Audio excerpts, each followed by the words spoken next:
Boa noite, doutora. Boa noite a todos. Adicionando os participantes da nossa live de hoje. Peço só alguns minutos para que a gente possa viabilizar a participação de todos aqui.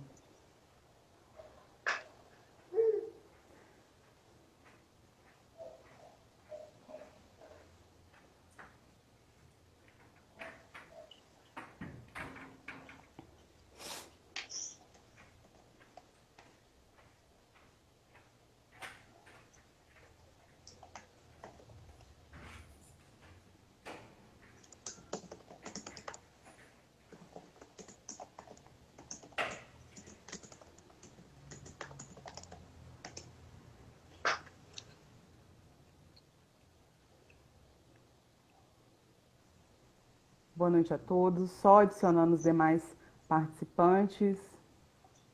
Deixa eu adicionar. Doutor Jônio, já mandei o convite aí. Por favor, nos aceite.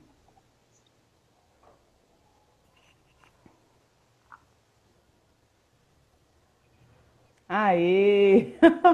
Conseguimos. Faltando apenas o doutor Gomes para acessar a live.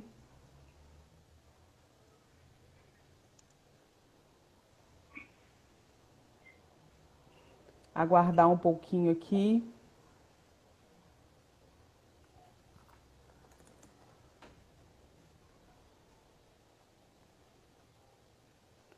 Doutor Gomes, vê se eu consigo clicar nos 3 pontinhos e adicionar.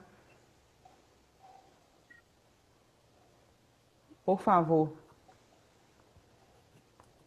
Boa noite a todos. Pessoal, permaneçam na sala, só aguardando a entrada do Dr. Celso Gomes para que a gente possa iniciar a nossa live de hoje.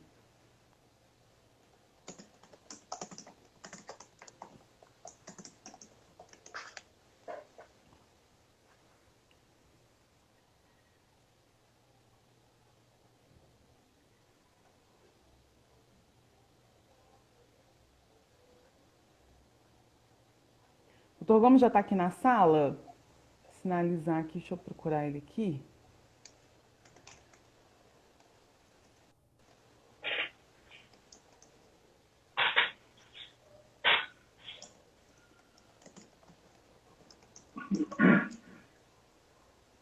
Mandar o convite novamente.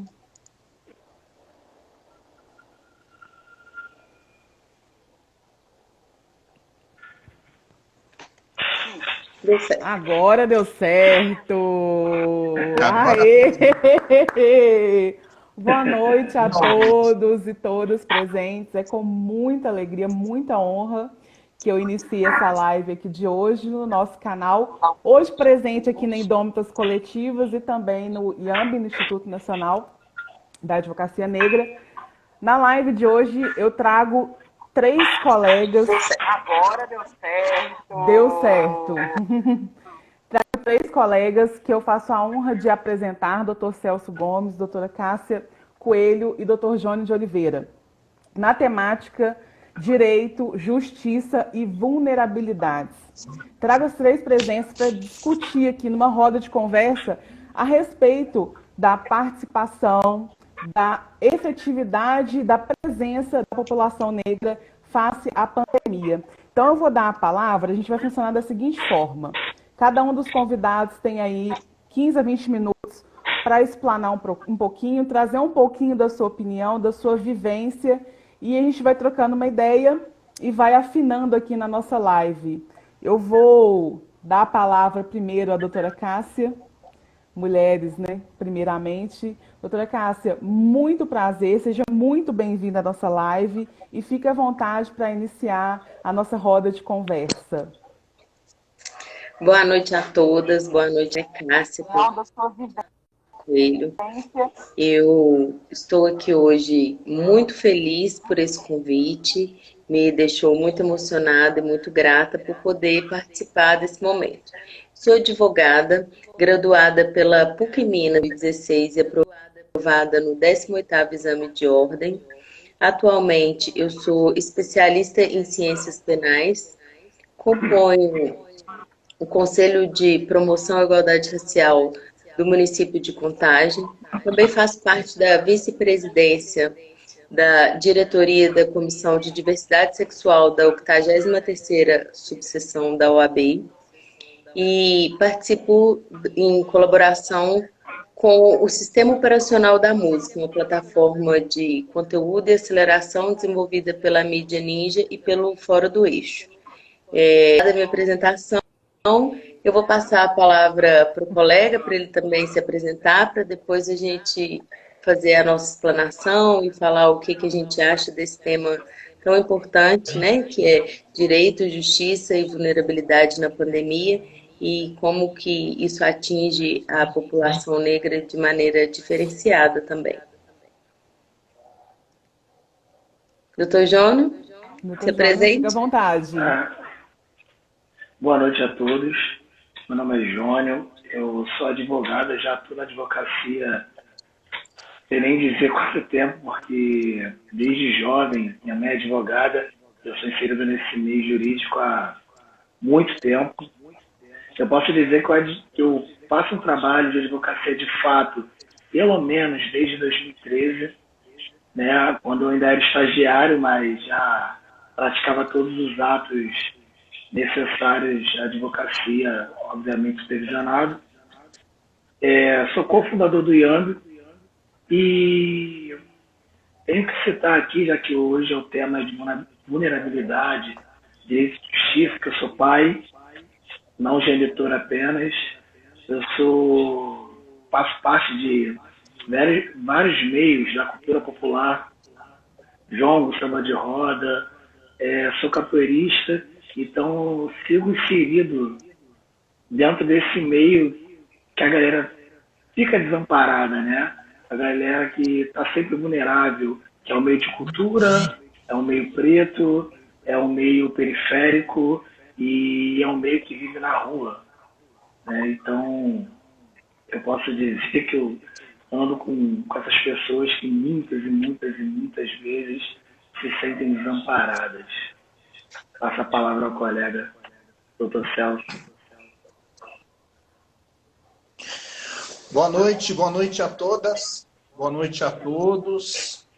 Em primeiro lugar, eu preciso agradecer a essa iniciativa, a Indômitas, ao IAMB, e me apresentar. Meu nome é Celso Gomes Cardoso Filho, Celso Gomes. Eu sou advogado há 19 anos. Hoje sou especialista em Direito do Trabalho e Processo do Trabalho. Sou sócio da Silva e Gomes Advocacia e Consultoria. E além da área de Direito do Trabalho, ali nós trabalhamos com Direito Médico e da Saúde e outras áreas aí do Direito. Essa nossa conversa de hoje, ela vem num momento muito importante e fundamental. Nós precisamos descobrir para onde é que vai a nossa justiça, o nosso sistema judicial, e de que forma esse sistema judicial, com o seu funcionamento e com os seus mecanismos, podem impactar a vida das pessoas, especialmente os mais vulneráveis. Já que a gente vai tratar de vulnerabilidade aqui também, nós precisamos saber de que forma o direito, de que forma a justiça, de que forma elas vão atingir essas pessoas e o que é que a gente vai deixar como legado para o futuro dessas próximas gerações. Então, muita coisa aí a gente vai falar, muita água vai rolar, vai ser bem interessante. E, bom, é isso. Bom, antes de iniciarmos, eu gostaria de pedir 2 favores a todos os presentes aqui na nossa live. Primeiramente, tem um coraçãozinho aqui ao lado, cliquem bastante, isso incentiva, promove o trabalho de nós que estamos aqui hoje e também ajuda na divulgação.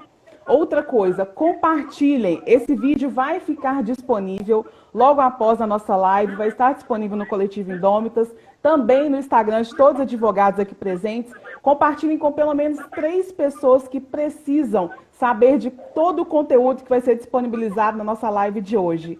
Isso também ajuda a divulgar. A nossa intenção aqui é a interação e a comunicação e as informações têm que ser divulgadas. Então, peço a todos vocês que compartilhem a nossa live. Vou voltar a palavra para a doutora Cássia para que ela inicie a nossa roda de conversa a respeito da vulnerabilidade da população negra hoje no nosso sistema judiciário, em relação à pandemia, o que ela tem observado, e os demais colegas também fiquem à vontade. Então, como a proposta aqui, né, da gente bater um papo, conversar, eu vou trazer alguns pontos que eu acho que são mais críticos, assim, em relação à ética, e é para a gente ir refletindo mesmo e pensando, né, soluções, pensando como pode ser feito.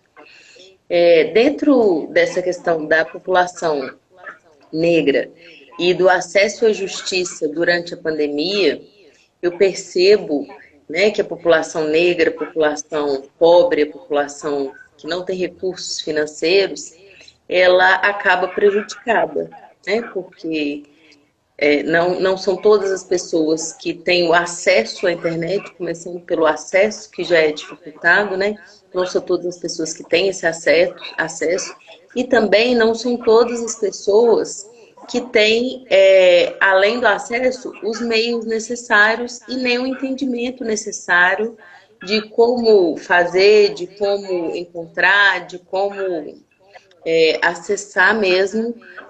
Às vezes um link já é dificuldade para a pessoa. Vou dar um exemplo que aconteceu essa semana.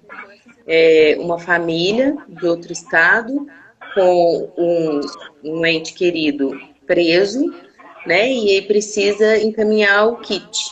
Para quem não sabe aí, que não é da advocacia, os presos eles recebem as coisas básicas da família: sabonete, pasta de dente, escova, comida, inclusive. Então eles recebem muitas coisas da família. E esse envio, em geral, ele é feito geralmente presencial, né? Agora, com a pandemia, estão sendo enviados por SEDEX. Então, em determinada penitenciária, o cadastro era realizado diretamente na penitenciária por SEDEX. A pessoa mandou um e-mail, né, para perguntar, tirar todas as dúvidas que ela tinha em relação a como deveria ser esse envio, mas até ela descobrir que ela tinha que mandar um e-mail foi um caminho longo, porque ela achou que era um site. Então, ela pegava aquele endereço do e-mail ali, ficava inserindo no Google para tentar acessar um site, acessar um canal. Então, assim, às vezes a gente pensa, não tem internet, mas dá-se um jeito, né? No dia da audiência, no momento da audiência, dá-se um jeito. Você vai lá, você vai no house, vai no escritório, mas tem essa dificuldade ainda de entender primeiro como que funciona a internet, como que esses meios ocorrem, porque para a gente é muito comum. Afinal, né, numa live no Instagram, que é um meio tecnológico de comunicação, então para a gente tem que pensar que não é para todo mundo. Então a gente faz parte de uma população que tem um índice de analfabetos funcionais muito alto. Então as pessoas, às vezes, elas têm até né, a formação ali, mas elas não conseguem, de fato, entender o que é falado, o que é escrito. Então, tem essa questão vulnerável, assim, que eu acho que as pessoas pobres e pretas, elas estão tendo mais dificuldade de acessar a justiça também por ser através da tecnologia. Como nós não temos acesso à tecnologia, né, assim, enquanto população preta, o nosso acesso não é igual das pessoas abastadas financeiramente, nem das outras pessoas, então fica essa dificuldade. Em relação à advocacia negra na pandemia, acredito que a gente enfrenta o mesmo problema. Porque, por mais que a gente tenha né, um certo entendimento, mais que a gente tenha o acesso à internet, a gente nem sempre faz uso dos meios tecnológicos mais avançados. Isso também dificulta. Eu, por exemplo, apesar, né, de tudo, eu formei sem internet. Eu fui ter internet depois que eu já tinha, inclusive, formado. E eu acredito que essa não é uma realidade particular minha, assim. Eu tive muitos acessos, eu tive acesso a boas escolas, acesso a boas fontes culturais, mas mesmo assim eu tive esse déficit de formação.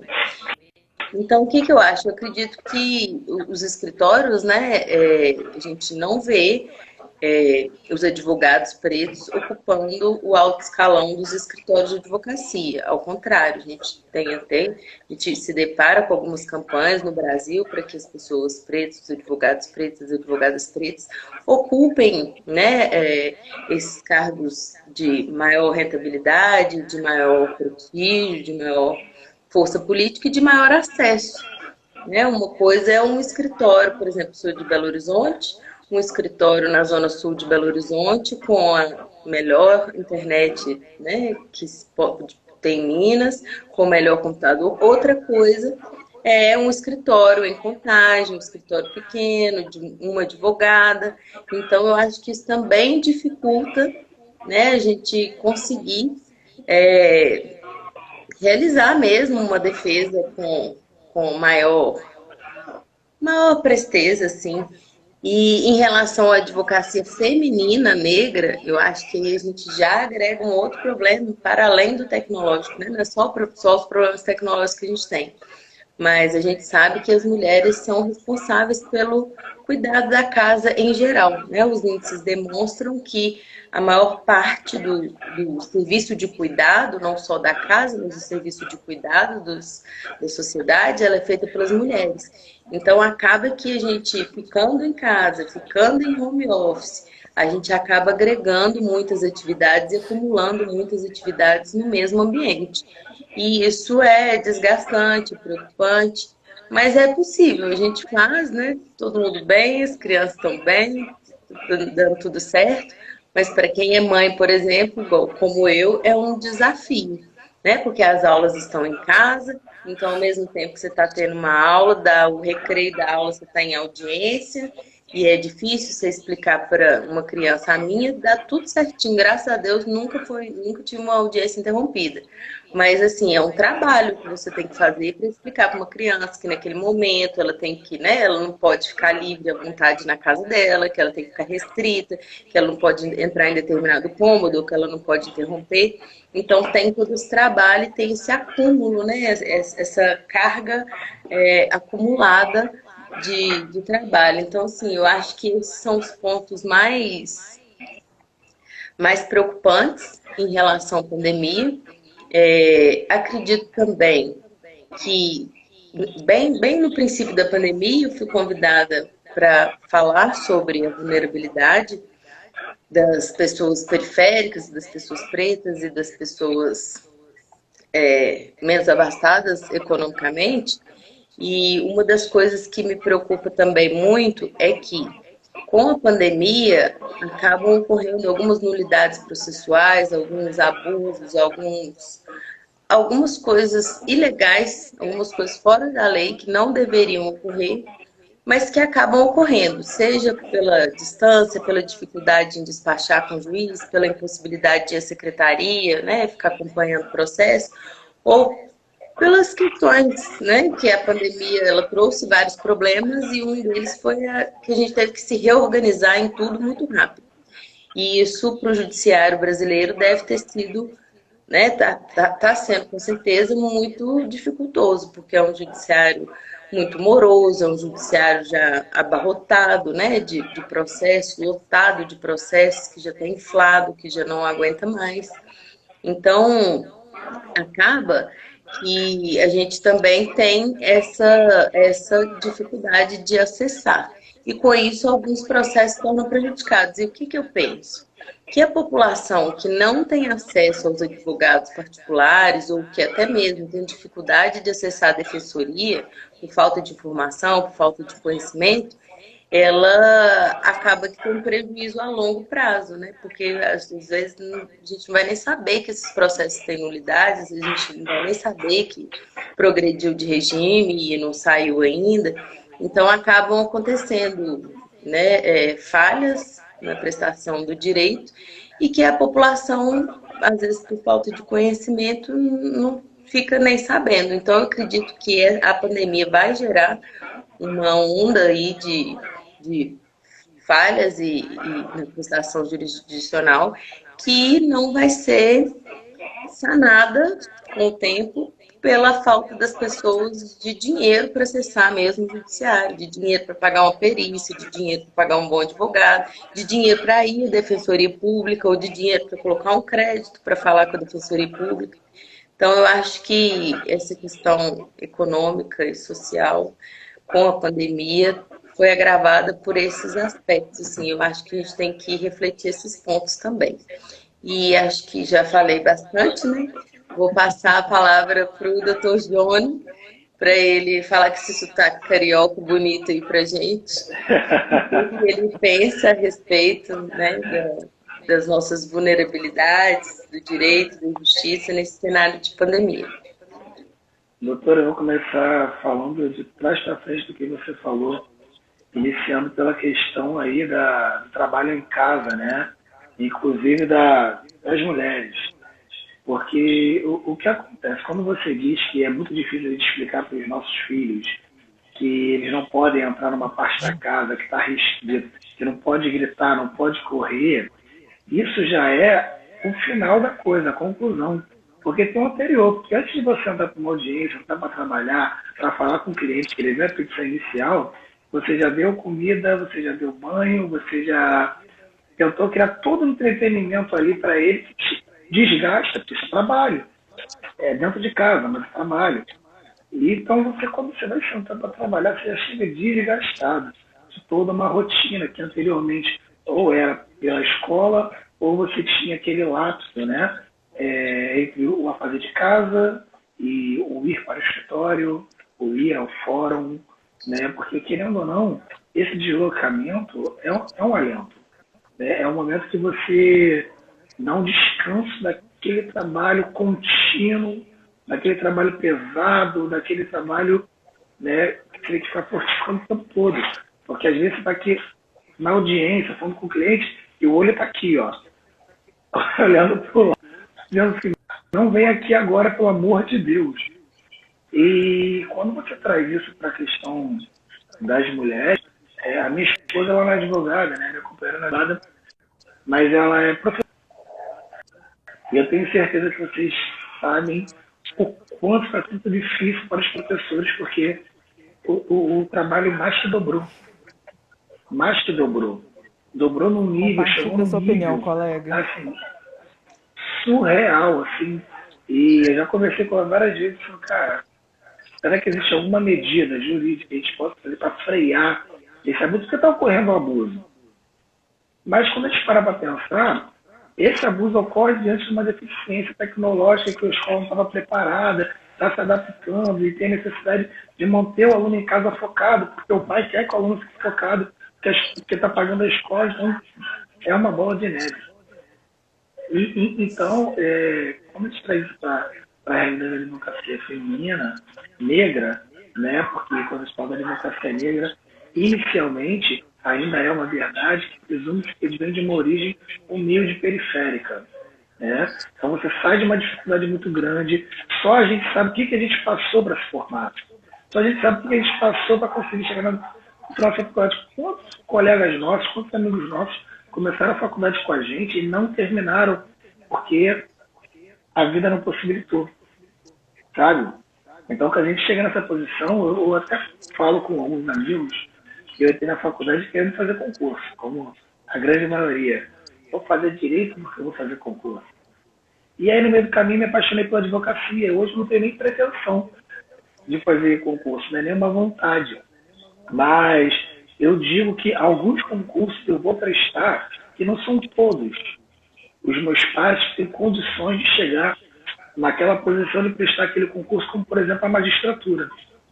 A gente precisa de mais magistrados negros. A gente precisa de mais representatividade nessa classe, sabe? E quantos de nós, pelo menos até daqui a 10 anos, 15 anos, vão conseguir chegar de fato numa posição de poder prestar concurso à magistratura? Infelizmente, do jeito que a coisa está andando, está até andando para trás, que eram poucos.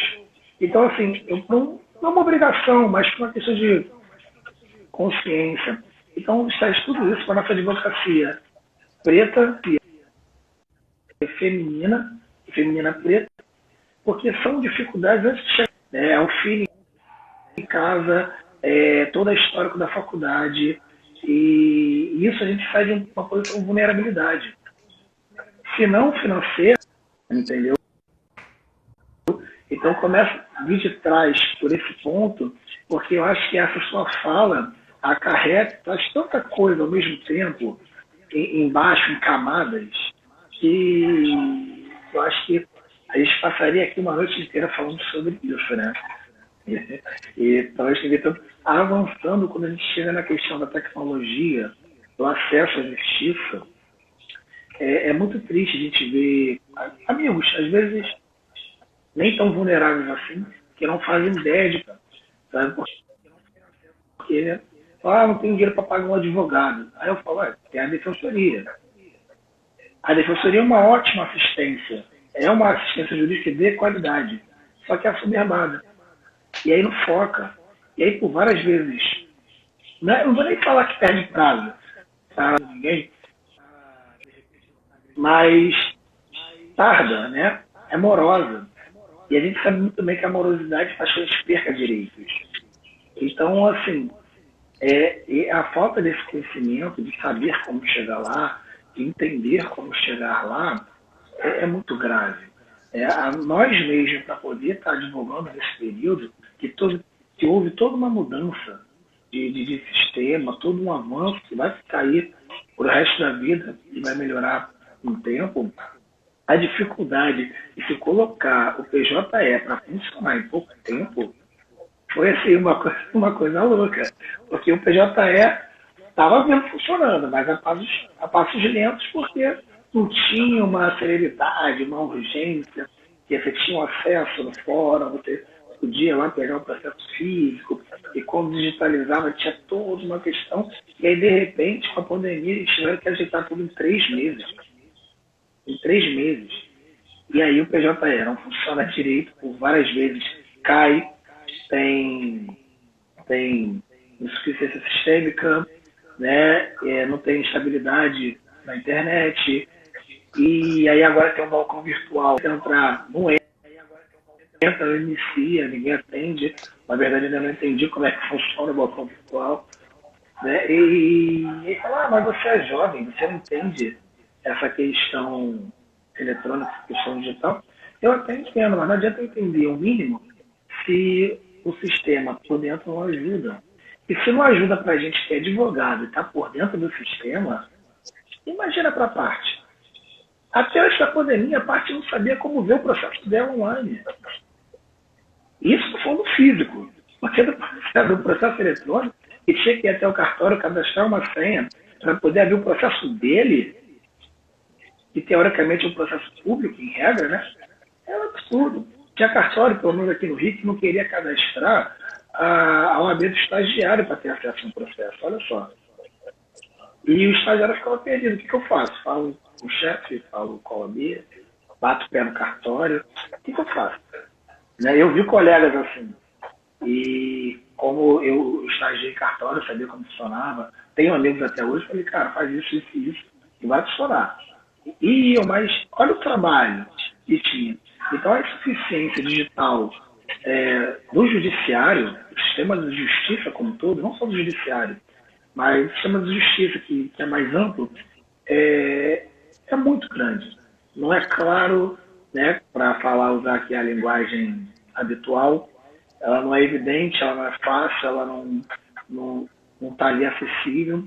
E aí, quando a gente chega para essa galera que não tem acesso à internet, que até hoje a gente não tem acesso à internet, não sabe mexer direito na internet, no máximo no celular, a gente sabe que quando sai de celular para computador muda muita coisa, o que a doutora fala é muito importante, é muito sério, sabe? Porque isso é o mínimo.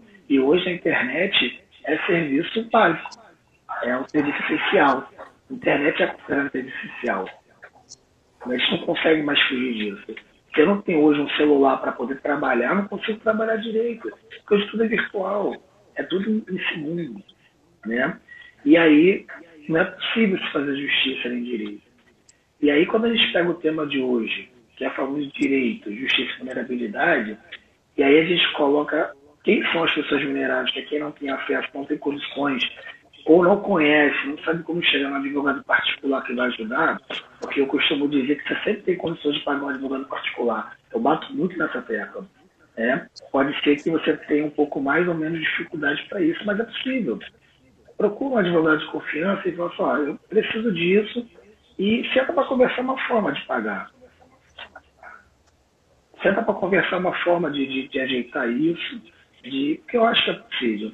Obviamente, nenhum colega tem a obrigação de pegar pro bono ou fazer um preço mais barato, mas acho que conversado é preciso. Eu bato muito numa tecla, eu trouxe um nicho para mim, eu falo muito isso, quando estou começando a colocar mais isso nas redes sociais, eu falo em reeducação jurídica. E a reeducação jurídica é justamente você entender que você não consegue resolver todos os problemas sozinhos, e você não sabe resolver os problemas sozinhos, e que você merece e pode sim ter uma assistência jurídica que vai te ajudar a resolver seus problemas, seja aí na esfera judicial ou na esfera administrativa. E a vulnerabilidade é justamente isso, você não entender que você precisa de ajuda. Porque quando as pessoas a gente não conhece, falam, não, porque o amigo do amigo meu, eu tenho um tio que falou que é só eu ali no Detran e escrever isso aqui no papelzinho que eles te dão, que resolve. Pagar advogado para quê? É cara, escreveu. Quantas vezes você não viu isso? E na verdade é errado, aí chega assim, você tem como tirar uma dúvida? Uma dúvida não, né, meu amigo? Aí você trabalha. E nessa morosidade, da vulnerabilidade, da insuficiência sistêmica, da carência digital, e quando a gente chega para falar de justiça e de direito, é muito complicado a gente chegar para o cliente, chegar para a parte, chegar para o amigo, ou para qualquer outro cidadão, e dizer que, olha, justiça e direito nem sempre se encontram. Você pode ter o direito X para não ser praticado, você pode ser feito, você pode ter tido um direito consumado, mas a justiça não feita, e tudo isso é uma questão de morosidade ou de carência de informação e assistência, tudo mais. Então, assim, eu acho que esse tema que a gente está trabalhando hoje aqui, direito, justiça e vulnerabilidade, é praticamente um só, é uma conversão muito complexa que, eu volto a dizer, que a gente poderia passar a noite toda aqui falando sobre isso e a gente não chegaria no final, né? Porque eu já tive que falar para o cliente, depois de uma sentença em segunda instância, que eu devo dizer assim, com muita indignação, que eu achei muito absurda, e eu peguei a lei, peguei o código e falei assim, tá vendo aqui? Aqui tá teu direito. Ele foi o que eu botei no teu processo, você viu, eu sempre mostro as discussões que eu faço ao cliente, para ver esse feedback. Ele você colocou, tá aqui no código. E aqui tá a sua sentença. Está ao contrário do que está escrito. E aí ele falou, o que a gente pode fazer? Nesse momento nada, a gente tem que criar uma outra ação, que vai ser um outro processo, um outro problema. Aí ele falou, cara, deixa para lá porque eu não tenho condições de suportar esse tempo, essa carga, o estresse, porque não é só a espera, né? E aí, como eu falei, infelizmente a justiça nem sempre é compatível com o direito. E é muito complicado. E isso, sim, também é uma posição de vulnerabilidade, não só do cliente, mas como nossa. E só para finalizar, falando da advocacia negra, mais uma vez, a gente tem a necessidade não, a gente tem o ônus, né, de se reafirmar constantemente por diversas vezes no nosso dia a dia, porque a sociedade construída, a gente é visto com descredibilidade. Por sermos negros, advogados negros, não é possível. Ainda mais depois daquela campanha do cotismo, e, enfim, deve ser cotista, deve saber menos. Isso não tem nada a ver. Aqui não significa absolutamente nada. É trágico, mas é verdade. E aí eu vou contar para vocês aqui uma situação que eu passei recentemente. Por vezes, eu revisto muito a andar de terno, porque eu acho um absurdo ter que se anexar a figura do advogado obrigatoriamente a uma roupa de terno. Mas eu não ando assim, mal vestido, não é nada disso. E aí, recentemente, aqui no Rio de Janeiro, colocaram um elevador privativo para advogados, Ministério Público, defensores, enfim, para advocacia em geral. E aí eu fui utilizar. Eu não estava de terno, estava de calça jeans, uma blusa polo. E aí, no primeiro momento, veio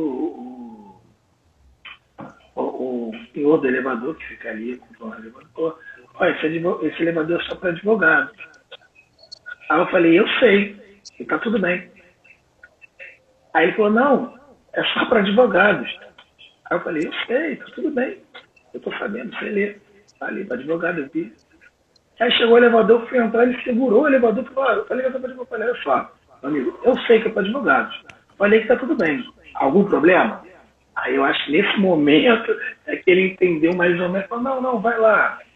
E aí, por acaso, nesse mesmo dia eu estava me resolvendo uma questão na parte criminal do fórum. E aí foi uma proatividade em querer me ajudar da segurança do prédio. Amigo, você vai aonde? Eu falei, eu vou ali. Posso te ajudar? Eu falei, não. Aí, mais à frente, posso te ajudar? Eu falei, não precisa. Você está indo aonde? Eu estou indo no cartório. Aí chega no cartório, outro ladainha. É o crime que o senhor cometeu, você que foi julgado. E aí eu tive que brigar para eles entenderem que eu era o advogado e não o apenado. Enfim, por que eu estou contando isso? Porque no nosso dia a dia, até mesmo para despachar com o magistrado, para ser bem tratado nas serventias, se a gente não tiver, com terno já é difícil, mas se a gente não tiver com terno, se a gente não tiver com uma fala rebuscada, se eu não tiver de um jeito com uma formalidade assim, de um ímpeto alto, a gente tem um tratamento diferenciado, sabe? E é chato. As pessoas, a sociedade ainda não se acostumou a terem advogados pretos. Isso é uma verdade, isso é uma tragédia.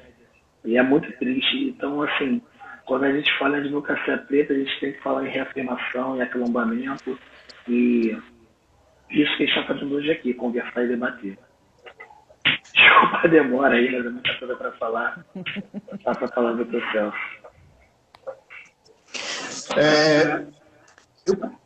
Eu queria falar sobre a tecnologia. Uma coisa importante, eu pessoalmente sou um adepto dessas novas formas tecnológicas de se conduzir um processo. Eu gosto da ideia do processo digital, eu gosto da ideia das audiências virtuais, eu acho que é um facilitador enorme, especialmente para a gente que vive nos grandes centros e que tem problemas, às vezes, de locomoção e que tem clientes que nem sempre têm a mesma forma de locomoção que a gente. No entanto, essa tecnologia não chegou para todo mundo, né? Há pessoas que ainda não têm acesso e que, né, como a doutora Cássia e o doutor João disseram, têm dificuldades para acessar, dificuldades para ter um dispositivo. Quando a gente fala de processo digital em São Paulo, é uma coisa. Agora, numa comarca do interior, em um estado menor, numa cidade pequena, é muito difícil. E eu acho que deveria existir um esforço maior por parte do CNJ e dos poderes judiciários aí nos estados e das defensorias e do Ministério Público, no sentido de promover formas de divulgação, oferecimento de formas de tecnologia para que as pessoas tenham acesso a essa justiça. Em São Paulo mesmo, a gente está passando pela pandemia e há prédios públicos que estão fechados. A Defensoria Pública do Estado está funcionando apenas virtualmente. Então, a dificuldade que as pessoas tinham antes da pandemia para acessar a Defensoria, para buscarem um direito, ficou muito mais difícil, porque o agendamento demora, as pessoas não sabem o que fazer, a própria interface do site é confusa. Umas 2 pessoas já vieram me pedir ajuda para tentar fazer um agendamento para elas, enfim. Então, tem sido bem difícil. Então, a promoção desse acesso, na minha opinião, é muito importante, é fundamental, é necessária. A gente precisa fazer isso o quanto antes. Antes até que as pessoas, como a pessoa que estava falando, como o Dr. João falou, ela desista, ela abra mão. Ela precisa entender que ela não está abrindo mão só de um processo, ela está abrindo mão, às vezes, de um direito, às vezes de coisas que vão mudar a vida dela positivamente. E essa informação não chega para as pessoas. Então, nesse sentido, é isso que precisa mudar, né? A ideia é de promover, então, o acesso à justiça e diminuir um pouco a vulnerabilidade das pessoas, acho que é um dos maiores motes aí para a gente poder buscar a igualdade, inclusive para os operadores do direito. Então, uma reflexão que eu trago aos colegas aqui. Nós hoje somos praticamente, em termos percentuais, 56% da população do nosso país. Em contrapartida, embora maioria, nós não temos essa representatividade enquanto advocacia negra, muito menos enquanto população presente no judiciário. Essa vulnerabilidade, o que eu sinto e venho percebendo ao longo de um ano de pandemia, é que vem só aumentando, só agravando. Na verdade, o que eu vejo é uma população negra que hoje, em grande parte, passa fome e não tem condições de ingressar no judiciário, até mesmo para pedidos mínimos, pedidos básicos. E, em contrapartida, também profissionais negros, que em grande maioria são poucos, e também não conseguem ter acesso a essas pessoas e dar acesso a essas pessoas ao judiciário. Então, eu queria trazer um pouquinho essa temática para que cada um dos colegas possa contextualizar dentro da sua vivência sobre a vulnerabilidade da população negra face ao acesso ao judiciário. Doutora Cássia, à vontade. Doutor João já estava começando já estava falando? Desculpa, não escutei. Não, é para fisioterapia. Então, se eu quero falar, senão eu iniciava aqui. Mas, então, essa questão do acesso à justiça dos periféricos, porque não tem uma condição real de se estar procurando ali assistência, porque o que eu percebo muito, como eu falei aqui para vocês, eu estou tentando trabalhar muito um nicho aqui pelo Rio, com amigos, né? A gente sempre inicia essas conversas com amigos e familiares, enfim, pessoas mais próximas para poder expandir. Eu falo muito sobre a questão da reeducação jurídica. E eu digo muito o que é reeducação jurídica, como eu falei aqui. É você entender que você precisa de ajuda para resolver esses problemas. Porque a gente não foi ensinado a isso. É a gente preto e periférico, né? Porque quem tem dinheiro, se classe média alta para lá, eles sempre têm um advogado da família, não é na família não, o advogado da família, sempre tem um advogado na família, fora o que a gente chama aí da carteirada familiar, né? O pai tem poder, o pai é empresário, enfim, entre outras coisas. Então, a gente não foi ensinado a isso, a gente foi dito assim, se tem um problema, entuba. Ou resolve sozinho em tudo, porque se você não procurar um advogado, você vai gastar um dinheiro que você não tem. Então não vale a pena. Em contrapartida, a gente tem empresas que falam assim, você pode até me processar, mas eu tenho um batalhão de advogados aqui para me defender. E você vai ter quem? A defensoria, que não consegue dar conta de todos os processos por falta de escritura. Então, a gente você vai sair prejudicado. Então, assim, quando a gente fala dessa questão do acesso à justiça, eu falo muito, olha, é possível você ter uma assessoria jurídica de qualidade, procura um advogado ou uma advogada de confiança, converse com essa pessoa e fala, eu preciso de ajuda. Essa pessoa vai tentar te ajudar, porque é um cliente, é uma ação. A gente tem um dever institucional como advogados de estar ali prestando o mínimo de assistência à população, não é só uma questão financeira, a gente tem um trabalho, como é colocado, nosso trabalho é intelectual e minimamente que seja filantrópico. E o que falta para essas pessoas alcançarem, na minha visão, né, alcançarem ter ali um acesso à justiça adequado, de qualidade, com uma assessoria boa e de qualidade, é entender que elas precisam de ajuda. Porque a partir do momento que você entende que você precisa de ajuda, você procura alguém especializado, quer ver? O cano do meu banheiro, sabe, da minha pia, está vazando. Minha primeira instinto é ele ver se eu consigo apertar e fazer parar de vazar. Se eu não parar de vazar, eu vou chamar o encanador, vou chamar o bombeiro hidráulico. Porque eu não entendo daquilo. Se eu vou mexer naquilo, eu vou quebrar. Se der algum problema na minha parede, da minha casa, na fiação elétrica, eu, pessoalmente, não sei mexer em nada disso. Eu chamo alguém. Chamo o eletricista, chamo o engenheiro, chamo quem tiver que chamar. Porque eu sei que eu preciso de uma ajuda especializada. Agora, nas questões jurídicas, a gente precisa entender que questões... A gente não, né? A gente entende. Mas a população como um todo precisa entender que questão jurídica não é só o judiciário. A questão jurídica está muito além do judiciário, está acima do judiciário. Tá? A questão jurídica está ali quando você tem o seu carro revocado, quando você toma uma multa, quando você tem o serviço do celular interrompido, falhado, intermitente. É importante dizer que serviço intermitente é não ter serviço. As pessoas falam, não, tem 3 dias sim, um não, tá tranquilo. Não tá tranquilo. Esse serviço intermitente não tem serviço. Sabe? Quando você discute com o seu vizinho, isso também é vida jurídica. É relação jurídica. Tudo, na verdade, é relação jurídica. Quando você dá uma entrada no hospital, quando você compra alguma coisa, a gente sabe disso, mas a população entende que relação jurídica é basicamente tudo. Eu tenho uma amiga, que é a doutora Ana Carolina aqui do Rio, e que ela fala que a mãe dela dizia que respirar é um ato político. Sobreviver e resistir é um ato político, principalmente para nós. E ato político é ato jurídico. Né? Então, respirar é um ato jurídico. Tudo é um ato jurídico. É um direito que eu tenho.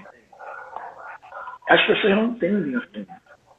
Elas não veem que qualquer coisa que aconteça na vida dela é um ato jurídico, é uma relação jurídica. E que a grande maioria dos conflitos que ela tiver, que são conflitos jurídicos, ela não vai saber como resolver. Porque vai estar tomada pela emoção, vai estar perdida pela confusão da situação, ou simplesmente porque ela não tem a instrução mínima ou conhecimento mínimo para estar lidando com aquela situação. Então, assim, quando bato na tecla da reeducação jurídica, eu falo isso de uma forma geral populacional, mas eu também quero trazer isso para os nossos colegas, para os meus colegas advogados, é a gente entender que a gente precisa estar, sim, fazendo um papel ali nobre, filantropo, de reeducar, de educador, e dizer para aquela pessoa, olha, você consegue sim contratar um advogado, você consegue me contratar, eu consigo te ajudar até certo ponto, sabe? A gente consegue fazer isso porque as pessoas precisam entender, a partir do momento que isso for entendido, a gente certamente vai ter menos abusos institucionais, menos abusos empresariais, menos abusos de direito e as coisas, acredito eu, entendo eu, que vão fluir melhor em todos os âmbitos sociais. Então, eu acho que ter acesso à justiça de forma plena é primeiramente se educar juridicamente para entender que você precisa de ajuda para resolver 99% dos problemas da sua vida. Dentro disso que o doutor está falando, eu acho muito importante também a gente pensar, né, como o senhor disse, a justiça e o judiciário não são uma coisa só. E a gente tem que colocar também, né, na balança a responsabilidade das pessoas que acessam o judiciário, inclusive, para coisas que são muito pequenas, para coisas que não necessariamente demandariam um processo judicial, ou então não tentam tramitar por um caminho administrativo ou por um caminho consensual antes de buscar o judiciário. Por quê? Para as pessoas muito vulneráveis, às vezes o judiciário é a última possibilidade e a única chance. Mas para as pessoas que são mais abastadas, em geral, né, por exemplo, se é de uma família que tem um advogado para outra família que tem um advogado, precisa ir no judiciário para resolver? ou essas famílias podem nomear seus procuradores e dali sai um acordo, dali sai, né, uma arbitragem ou algo nesse sentido, ou pode buscar o judiciário só para homologar algo. Mas as pessoas, não, eu acho que o judiciário ficou um pouco aberto demais. Eu acredito que as pessoas tinham que fazer um filtro melhor, assim, para a população carente, vulnerável, poder acessar. Porque uma coisa é uma pessoa que ganha 10 mil reais e entra com uma ação de R$ 1.000. Outra coisa é uma pessoa que ganha 500 reais e entra com uma ação de R$ 1.000. Para aquela pessoa que ganha 500, aquela ação às vezes é extremamente necessária. Não sou a favor de ninguém sair abrindo mão dos direitos, mas eu sou a favor de buscar um outro caminho, né, alternativas antes de chegar ao judiciário, porque o nosso judiciário é mais um serviço público que está abarrotado, assim como está a saúde, assim como está a educação, assim como estão os outros, né, o transporte. Então, assim, é algo que já está inflado, que não foi feito para fazer bem para o pobre, né? É uma coisa que é só para o pobre seguindo e tocando. Então, eu acho que a gente tem que repensar, muitas vezes, nós, como advogadas e advogados, temos que, né, tentar direcionar os nossos clientes, nossos assistidos, nesse sentido de tentar outras coisas antes, porque a gente tem outras formas, né? Eu acredito muito que a mídia, às vezes, consegue fazer um papel ali, né, dependendo do caso, da situação, para auxiliar melhor do que o judiciário. Então, assim, nem sempre o judiciário é a melhor opção. Eu sou suspeita para falar, porque eu sou criminalista, eu gosto de encerrar processo, eu não sou civilista, eu não gosto de entrar com o processo. Então, eu acredito que a gente tinha que encerrar com esses processos todos. Mas não é uma realidade. Sim, eu já encerrei. Pode falar, doutor.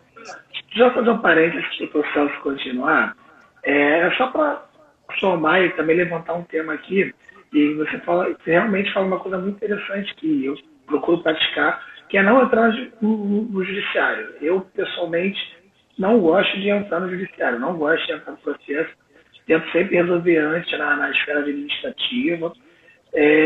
Só que tem dois pontos aí que eu acho que é muito grave. Primeiro, a formação, a nossa faculdade, em geral, né, todas as faculdades, não ensinam isso. Elas ensinam que a gente tem que entrar na justiça. Saiu fora da linha, entra na justiça, né? Aquele negócio de pau é pedra. Né? E as empresas, a mesma coisa. Porque tenta conversar antes de entrar na justiça. Estou com a ação X e assado. Vamos resolver de entrar na justiça? A grande maioria fala, doutor, entrar na justiça porque a gente não vai resolver nada aqui. Por quê? Tudo em regra, né? Já tem um estudo que fala isso. Todo o dinheiro que as empresas pagam de indenização, elas já estão cobrando aquele abuso que elas cometem. Então, para elas, não está dando nenhuma diferença. Então, assim, não estou nem querendo comentar sobre isso, eu só levantei esse tema, que eu acho que está inserido no que a doutora falou. As instituições não ensinam a gente a resolver de forma mais amigável e as empresas também não facilitam. A gente é ensinado a entrar na justiça, a gente é mal educado juridicamente. Doutor Celso, com a palavra. Eu acho que vocês falaram tudo, né? Mas eu queria só a gente fala muito fazer um parênteses dentro do seu parênteses, né? Dentro do seu parênteses, que é o seguinte: a gente tem um problema de formação e, consequentemente, de informação. A gente tem o hábito, e é uma mania do brasileiro isso, de querer judicializar tudo. Tudo tem que virar processo. Tudo, obrigatoriamente, tem que virar processo.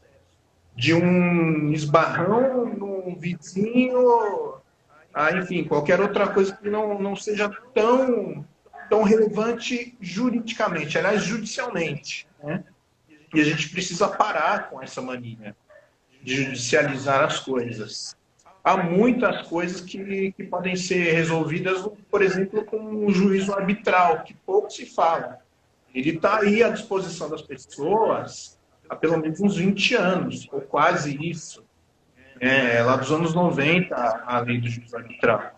Mas nem todo mundo quer, porque as pessoas não acreditam na efetividade das suas decisões.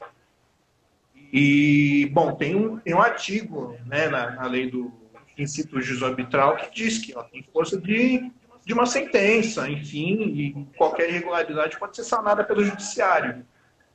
Mas essa informação não chega. E as pessoas vão atrás da gente, vêm atrás da gente, que não é ruim, né?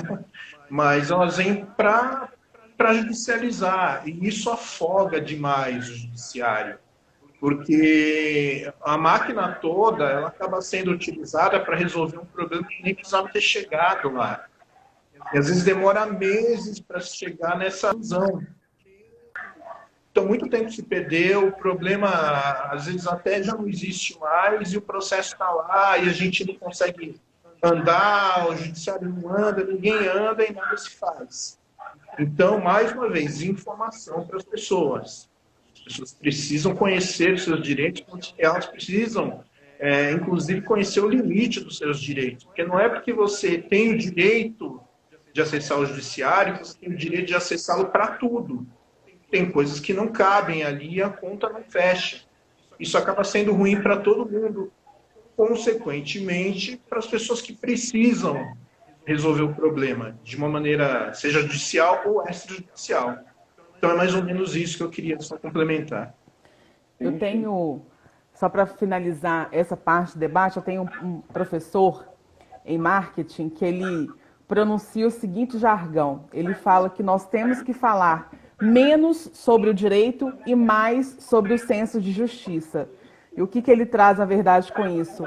Que nós, enquanto operadores do direito, precisamos dar às pessoas a informação base, falar menos sobre o decreto, sobre a lei, sobre a medida provisória, sobre o que foi aprovado, não necessariamente, né, deixar de passar a informação jurídica, mas trazer de forma mais clara a informação base que aquela pessoa precisa.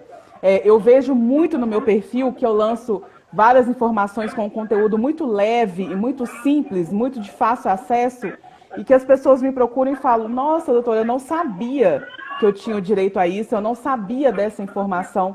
Então, cabe a nós, enquanto operadores do direito, enquanto advogados, enfim, da academia, atuantes na parte litigiosa, consensual, da consultoria, mas passar a informação.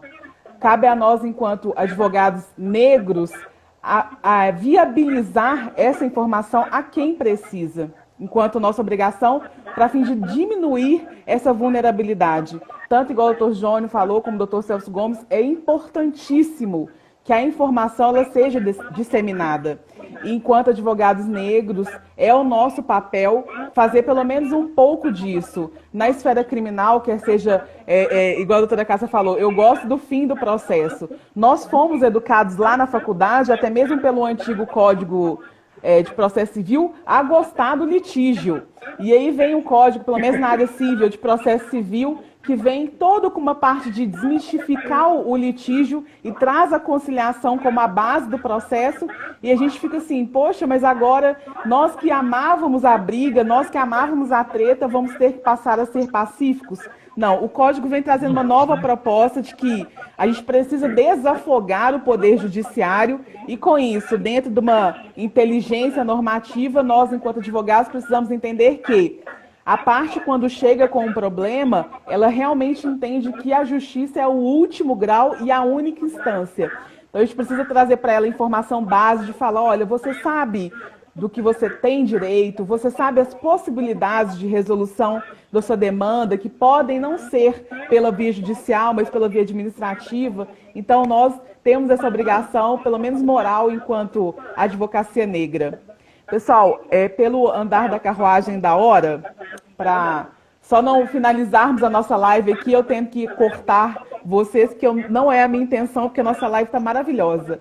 Mas eu queria pedir umas palavras finais a cada um de vocês para encerramento aqui hoje. Podem ficar à vontade, pode iniciar com a doutora Cássia, por favor. Então, eu gostaria muito de agradecer, acho que foi um debate muito enriquecedor. No começo eu estava um pouco nervosa, apreensiva, mas depois ficando mais tranquila. Se nervosa, falou desse jeito, o dia que tiver calma, meu Deus do céu. Não, imagina, não tinha nada de calma aí não. Mas, enfim, eu gostei muito de ter participado, acho que o que a gente tem que fazer é isso mesmo, conversar, refletir, levar a informação, né? Hoje em dia até as guerras são travadas por informação, quem dirá se a gente não vai conseguir a nossa tranquilidade, a nossa paz através do, como você disse, né, de disseminar as informações. O pessoal está falando aqui também durante a live, que é uma coisa muito importante, essa questão de traduzir, né, esse mundo jurídico, traduzir essa formalidade, traduzir tudo isso para o nosso povo, para a nossa gente, para o povão mesmo, porque como a informação é algo muito rico e valioso, muito tempo, né, e ainda permanece guardada para alguns. Então, o que a gente tem que fazer é com que todo mundo tenha acesso a isso, todo mundo entenda, saiba, ou pelo menos, né, entenda um pouco mais do que ontem e um pouco menos do que amanhã, para que a gente possa modificar aí essas estruturas, porque da forma como está, a gente já viu que, né, não tem funcionado, a gente vê muitas pessoas precisando acessar o judiciário, às vezes para comer, às vezes para sobreviver, e por outro lado o judiciário abarrotado de questões, né, muito simplórias e que não deveriam estar sendo tratadas ali.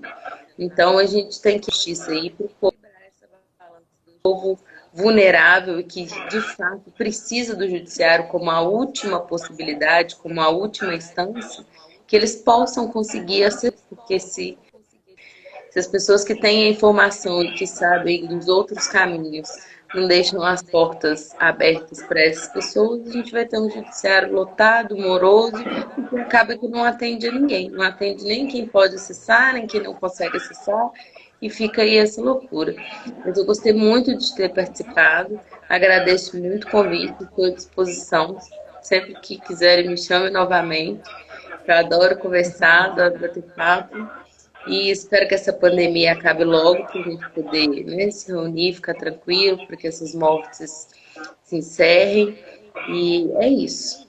Fica aqui o meu abraço para todo mundo. Eu gostaria de agradecer também. Gostaria de agradecer muito. Eu fiquei muito feliz com o convite. A casa também estava um pouco nervoso, mas foi ótimo, foi excelente, assim. Foi uma troca excepcional. Eu quero deixar aqui um apelo aos colegas e a quem estiver assistindo que tem que trabalhar essa questão da reeducação jurídica. É importante para uma modificação do judiciário, do sistema de justiça como um todo. Porque se a gente não sabe o que fazer, se a gente não entende os nossos direitos, se a gente não tem uma assistência de qualidade, a gente fatalmente vai perecer, a gente fatalmente vai decair no direito, vai perder o direito e vai acabar sendo prejudicado, às vezes, simplesmente porque não agiu. Eu acho que a gente tem que fazer esse trabalho, como a doutora Cássia disse, de desmistificar, tem que fazer esse trabalho, sim, de informar a quem não tem acesso, de informar que as pessoas podem ter acesso, e está reeducando como um todo a população, porque nós fomos os últimos a conseguir ter acesso à questão jurídica, a ter acesso ao conhecimento jurídico, né? Tirando alguns antepassados ímpares nossos, a gente foi ter acesso a uma faculdade há muito pouco tempo, massivamente falando, né? Se algum de nós aqui tivemos nossos pais que tenham tido qualquer faculdade que seja, nossos pais foram sim privilegiados, nossos pais foram sim pessoas fora do baralho, cartas fora do baralho. Foram exceções à regra. Eu falo muito isso para minha mãe. Eu falo, mãe, você se formar advogada. Na época que você se formou advogada, foi uma afronta que você fez na sociedade, sabe? O pós-período ditatorial, recente, inclusive, ainda estava ali, ainda está, mas ainda estava, mas estava mais ainda, várias ditaduras de soberania militar, e ela se formar advogada naquela época era alguma coisa inconcebível na sociedade. Então, trabalhemos a questão educacional, jurídica dos próximos, nem precisa ser algo grande, ter trabalho de formiguinha, um a um, para a gente poder estar proliferando aí essa questão. Agradeço muito, muito, muito o debate de hoje. Me sinto muito honrado de estar fazendo parte dessa roda de conversa, debate com colegas, com doutores tão grandiosos, tão qualificados, e espero que possamos estar conversando mais vezes e logo mais presencialmente, né? De uma forma mais aquecida. Muito obrigado. Em primeiro lugar, eu gostaria de agradecer a doutora Raquel, a doutora Cássia, o doutor Jônio, ao Domitas, ao Inhambi. Muito obrigado pela oportunidade. Foi sensacional essa conversa que nós tivemos. Pena que durou pouco tempo, passou muito rápido. Muito rápido. Acho que nós todos temos muita coisa para dizer ainda, apesar até do nervosismo de todo mundo, né? Mas, no fim, a coisa fluiu, deu tudo certo, foi muito bacana. Eu espero, de verdade, ter outras oportunidades de conversar assim, voltar a falar desses temas, porque eles são importantíssimos. E, nesse sentido, informação é tudo, né? E eu acho que um povo melhor informado, melhor instruído, tem mais consciência daquilo que pode fazer e onde pode chegar. Isso passa pelos nossos governantes, pelos administradores públicos, enfim. E eu acho que devem ser criados mecanismos mais eficientes de comunicarem as pessoas, de interligarem as pessoas, fazerem com que os mais vulneráveis tenham mais acesso a esses meios tecnológicos, né? Isso é sensacional. Então, o apelo vai aí para o CNJ. Gente, a gente precisa melhorar, a gente precisa fazer a coisa andar. E outro para a OAB, porque às vezes a gente não pode passar determinadas informações através dos nossos canais de comunicação, porque a gente corre o risco de ser considerada uma propaganda irregular e seguir o código de ética, quando na verdade o que a gente quer é apenas informar as pessoas que elas têm direito a certas coisas, que nem tudo chega a elas. Então esse mecanismo e a legislação nesse sentido também precisa ser aperfeiçoada para que a gente possa fazer o nosso trabalho, manter a dignidade da advocacia, mas fazer com que essa dignidade da advocacia chegue até as pessoas, para que eles também se tornem cidadãos dignos da nossa justiça, e também de uma forma geral. E eu queria também, por fim, agradecer aí a todo mundo que assistiu a live. Eu vi que muitas amigas minhas entraram aí. Gente, muito obrigado. Desculpa aí qualquer coisa, mas nas próximas a gente vai melhorar, com certeza. Valeu.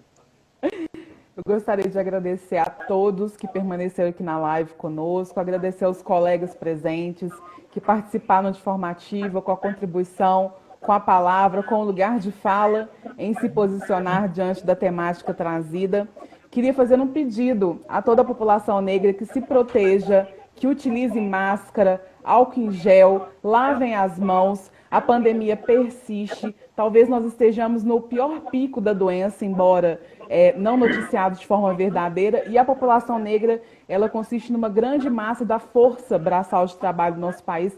Então, se protejam, tenham bastante cuidado.